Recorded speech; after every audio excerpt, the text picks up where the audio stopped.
harka fuudhee akkam jirtu jalatamtuutaaf kabajamtoota hordoftoota chaanaalii kootii nagaa keessanii fayyaa keessanii nagaa kootii galata waaqayyoo har'as viidiyoo haaraadhaan gara keessan dhufeen jira jechaadha. Akka waa baay'ee irraa barattan abdiin qaba jechaadha. Yeroo baay'ee waa'ee jaalala waa'ee rifeensaati kanan qabadhee dhufu jechuudha. Baay'een keessan faayidaa irraa argachaa jirtanii anis ittiin gammada jechuudha. Dhugaa isiniin jedha. Namoota baay'ee miti nama lama yoo viidiyoo nan hojjedhutti gammadee baay'ee tokko na gammachiise jechuudha. Guddaa galatoomaa isinin jaaladha warri na hordoftan warri chaanaalii kee subscribe gootanii koomentii irratti na gargaaraa jirtan galatoomaa. Gaafii garaagaraatis na gaafattu anillee hamman danda'u isiniif deebisaa tan jira jechaadha. Har'a ammoo wanti ani qabadhee dhufee namoonni sababii maaliitiif siingilii ta'anii hafan namoonni baay'een dhiironni baay'ee yookiin shamarran baay'een osoo jaalalleen qabaatan yookiin osoo heerumiin gara gaa'elaatti osoo seeniin umuriin isaanii irraa umuriin gara gaa'elummaatti seenan yookiin immoo umuriin isaanii deemee dheerataa jechaadha. Sababii maaliitiif isinitti fakkaata? Inni tokkoffaa irratti jechuudha of dhorku. Fakkeenyaaf namni kun baay'een isaanii jechuudha gara jaalalaatti yoo seenu fakkeenyaaf yeroo duraa jaalachuu danda'an dhiira tokko yookiin shamarreen tokko yookiin dhiirri tokko shamarree takka jaalachuu danda'a. Yeroo baay'ee garuu gara warra dhiirotaatti akkasitti kan hafan jechuudha. Akka dhiiratiitti gara warra dhiiratiitti ta'ee tan haasaa jechaadha. Dhiirri tokko sababiin inni siingilii ta'e hafuuf tokkoffaa irratti yeroo tokko dubara takka jaalate dubartiin sun isa miitee yoo sarraa fagaatte siingilii ta'ee tafa jechaadha. Sababni isaa namoonni tokkoffaa irratti nama biraa jaalachuudhaaf lapheen isaa banuuf nama biraa jaalachuudhaaf of dhorka. Siigalee miti namoota irraa shamarree takka irraa akka jaalalli isaan qabne of dhorkaa jechaadha. Dubartii yoo taate immoo dhiira tokko irraa akka jaalalli ishee hin qabne of dhorkiti jechaadha.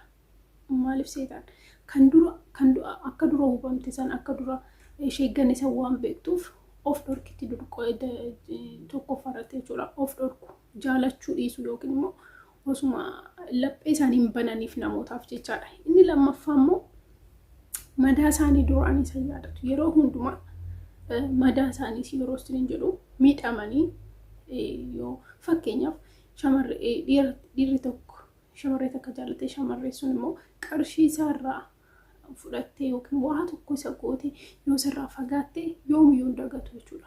Kuni madaa duraanii san yaadataa yeroo hundumaa shamarree biraatti dhiyaachuudhaaf baay'ee sodaata jechaadha. Isin galee miti shamarree biraatti dhiyaachuudhaaf baay'ee sodaata. Garuu kan ammoo fooyyessuudhaaf wanti nuti godhuu qabnu tokkoffaa irratti nama hundumtuu gargar akka ta'e beekuu qabna. Namni kamiyyuu dhiirri kamiyyuu dhiirri tokko na sobuu danda'a, dhiirri lama na sobuu danda'a. Sadaffaa fi afuraffaan garuu dhugaa na jaalachuu danda'a jettanii kan gonkumayyuu sammuu keessaa balleessuu hin qabdan. Inni lammaffaa immoo jechuudha. Namni tokko si miidhe nama miidhina namni tokko si miidhe yoo isinirraa fagaatu gaarummaadhaaf jedhaate hubadhaa malee yeroo hundumaa madaa san laaltanii yeroo hundumaa isa darbe san dhukkuba keessan hin dhukkubsitina. Isin galee miti waan darbee jira raafachuu qabna malee yeroo hundumaa waanuma darbe san isuma darbe san isa bara waggaa lama waggaa sadi dura darbe yaadachaa haaruu yaadachaa immoo sammuu keenya hidhuun qabu. Namoota jaalachuudhaaf laphee keenya banuu qabna. Madaa keenya raafachuu qabna. Gonkumaa yoo jechaadha. Inni sadaffaa immoo durumaanuu jechuudha. Fakkeenyaaf nama lammataa yookiin nama sadaffaatti yeroo dhiyaatu jaalala xibqii ta'e yookiin immoo jaalala cimaa walitti dhufeenya cimaa godhatu. Isin galee miti walitti dhufeenya lallaafaadha.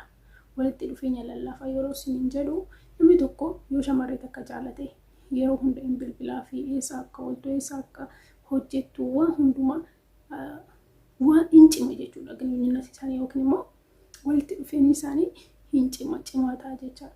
Garuu yeroo hundumaa inni waan darbeessa waan beekuuf keessa isaatti waan amanee jiruuf yeroo duraan jalqabu hagas mara hiddoo kennee fi itti dhiphatee bilbilee fi itti dhiphatee waa ishee hin gaafatu jechuudha. Kanaafuu akkuma yeroo dura jalqabu erga takka miidhameetii dhiirri tokko yookiin shamarreen erga takka miidhamteetii isa lammataa isa sadaffaa qabattuuf akka duraan isanitti bootaa iddoo kennitee fi intini jettu jechaadha. Kanaafuu kun immoo ta'uu qabu. Maaliif isheen duraan isaan sammuu keenya keessaa jireenya keenya keessaa baasne jireenya haaraa jalqabnuuf jechuudha. Qophaa'aa ta'uu qabna. Isin galee miti ginyeenyatii keenya yookiin immoo walitti dhufeenya keenyas cimsuu qabna jechaadha. Inni sadaffaan kana fakkaata jechuudha. Inni afuraffaan immoo filannoon isaanii cimaan. Filannoon isaanii yeroo isiniin jedhu fakkeenyaaf akka nama qulqulluu barbaadu. Isin galee miti namni tokko miidhamee jireenya yeroo walitti dhufeenya keessatti yeroo miidhamu jechuudha irra deddeebi'ee nama adda ta'e barbaada garuu hin argatu. Maal akka ta'e beektanii namni kamiyyuu hunduu gongoraa, namni kamiyyuu badii garaagaraa qaba, namni kamiyyuu amala garaagaraa qaba. Kanaafuu nuti jireenya keenya keessatti nama qulqulluu, nama waan balleessine, nama hunduu gongorree hin arganne jennee gonkumaayuu sammuu keenya amansiisuu hin qabnu. Namoonni yeroo baay'ee yoo miidhamanii jedhanii sammuu isaanii keessatti nama qulqulluu eegu. Isin galee miti amma fakkeenyaaf shamarree takkatti dhiyaatanii shamarree sun waa tokko yoo balleessite yookiin immoo dogongora tokko yoo dogongorte salphumatti irraa fagaachuu danda'a jechaadha. Kun immoo ta'uu hin qabu. Isin galee kunillee sababii singilii yookiin immoo qofaa ta'ee qofaa nama taasisa jechaadha. Yookiin immoo singilii nama taasisa jechaadha. Wanti nuti godhuu qabnu filannoo keenya amanuu qabna. Namni kamiyyuu akka dogongoruu, namni kamiyyuu rakkoo garaagaraa akka qabu, namni tokko ciminas qaba, dadhabbinas qaba. Kana hundumaa yeroo hundumaa beekuu qabna. Nuti immoo laphee keenya yeroo hundumaa namootaaf dhiifama gochuudhaaf akkasumas immoo namoota dhiifama gaafachuudhaaf of qopheessuu qabna. Isin galee miti jireenya keenya keessatti waa baay'ee guyyaadhaan waa hedduutu nu qunnama. Waa hedduu jechuudha. Namni addunyaa irratti argitan kun hundumtuu baay'ee isaanii miidiyaa irratti yeroo argitan uffata gaarii uffatanii yoo argitan irraa bareedee yoo argitan jireenya gammachuu, jireenya gaarii jiraatanitti fakkaatan. Guyyaadhaan namni kamiyyuu qoomsa garaagaraa dabarsuu danda'a. Kanammoo yeroo hundumaa ofitti himtanii of amansiisuu qabdan jechaadha. Atis akkuma nama kaanii qoranta wanta namarraa adda ta'ee jiraachaa jirtu waan ta'eef jechuudha. Akkuma namni kaan sobame si sobde, akkuma nama kaan gowwoomsame atis gowwoomfamtee jirta. Kanaafuu ati ofii kee adda of gootee of ilaaluu qabdu. Isin galee miti laphee keessan baanuu qabdan, qulqulleessuu qabdanii. Dubartiin biraa takka simmiitee yoo deemte isheen biraa isheen dhuftu sun immoo kan isin jaalattu dhukkuba keessaniif qorsa kan taatu argachuu dandeessanii. Kanaafuu nama badii hin qabne, nama hunduu gongorre hin eegina isin jedha. Inni afuraffaan kanaadha. Filannoon isaanii akkam jedhe akka ergamaa waaqayyootitti qulqulluu kan ta'e jira namni hin jiru. Kanaafuu namoota akkasii eeguu qabnu jechuudha. Jireenya keenya keessatti jechuudha.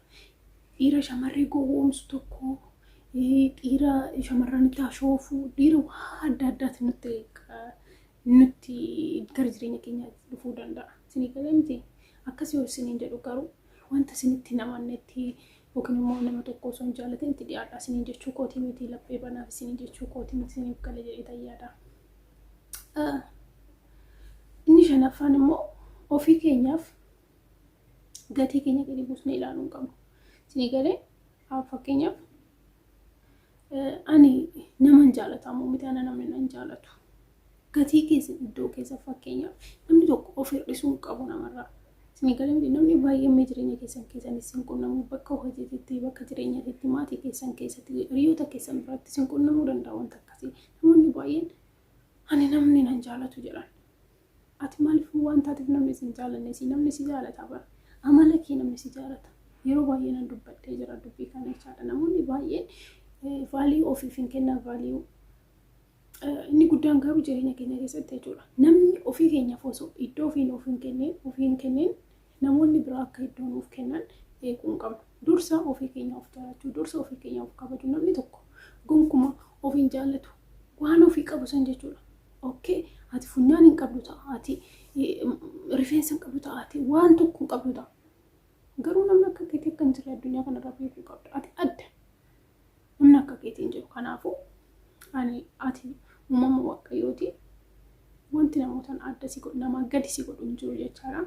Kanaafuu vaalii ofiif kenna, iddoo ofii kennuu qabdan jechaadha. wantoonni kana amma isiniin jedhe kana yoo kan raawwattan taate singilumaa kan qofummaadhaan hin haftan jechaadha. Akkuma isiniin jedhe dhukkuba jaalalleen akkasiin miitee yoo deemte isuma dhukkubsattan taanaan jireenya keessan keessatti ginoonyinati yookiin immoo walitti dhufeenya cimaan qabdan taanaan bakka akka kana kuni akka singilii taatanii yeroo hundumaa akka nama namanni siin godha isinii galee miti nama namantan yeroo hundumaa. Innaa kana isiniin jedha viidiyoo kiyyarraa akka barumsa gaarii barattan abdiin qaba. Galatoomaa yaada keessan immoo koomentii irratti naaf barreessaa. Namoota biraatiif sheerii godhaa yoo jaalattanii jettanii nagaan tura amma viidiyoo tan wal arginitti baay'ee.